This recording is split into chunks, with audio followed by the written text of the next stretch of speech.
if I could, you also talked about the military that showed up the next day at the annex. Who is the military and did they? There were 2 military officers from Tripoli who volunteered to go with our officers to Benghazi, and those 2 individuals are heroes, absolute heroes. They were on the roof when those mortars hit, and they successfully removed the injured and the dead from that roof under fire. They have been decorated, rightfully so, and I am grateful that they volunteered to go to Benghazi that night, because had they not, more people would have died. Can I ask you a question with regard to, and this is a little bit outside of your lane, but when we're talking about the annex and your personnel that were there, what Americans can expect in the future should something like this happen again, and to try to avoid it? Because that's really where I think all of us want to get to. And to not have 4 people get killed, and to what the people on the ground that are assigned to those places can expect when they go and serve there.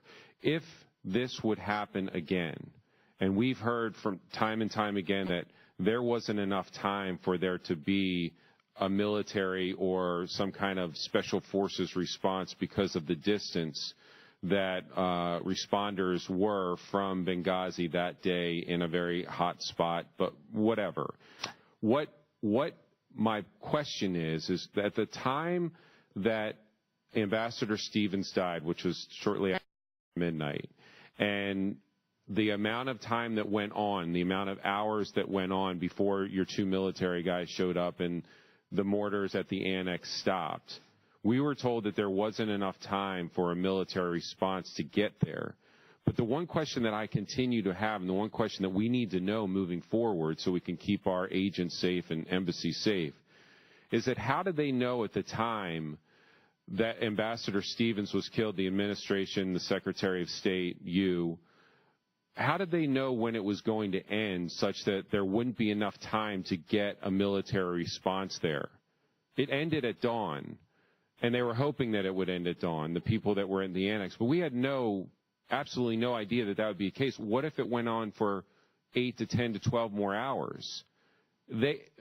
My problem is I don't feel like the administration was ever going to send a response to Benghazi and put boots on the ground in another Middle Eastern country because of whatever perception that might have, political or otherwise.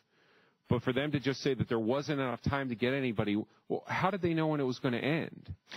So I can't tell you about the decision-making and discussions at the Department of Defense because I'm totally unaware of those.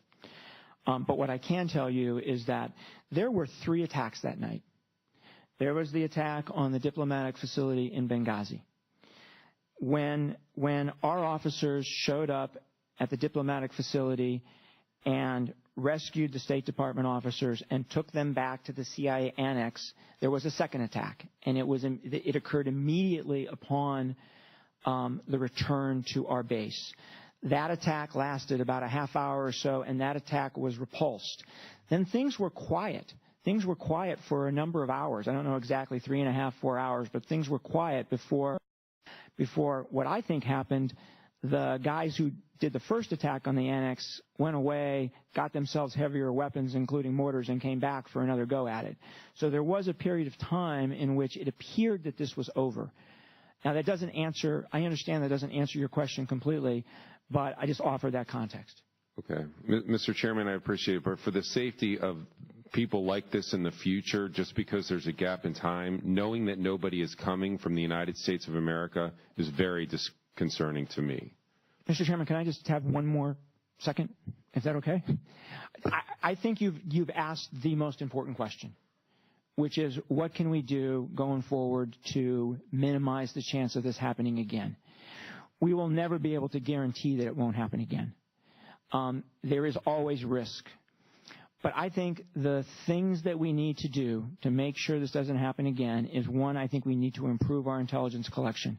That in these kind of places like Benghazi, where there is real risk, we need to make sure that we have battlefield kind of awareness. And I think this committee knows that in the days leading up to the attack in Benghazi, we were about ready to install a special system at our base in Benghazi that would have gave us better intelligence. So we need better intelligence. 2, we need to make sure that the security posture of these facilities is as good as it can possibly be. And then 3, I think we need to make sure that the military is always postured in a way that it can respond quickly if necessary.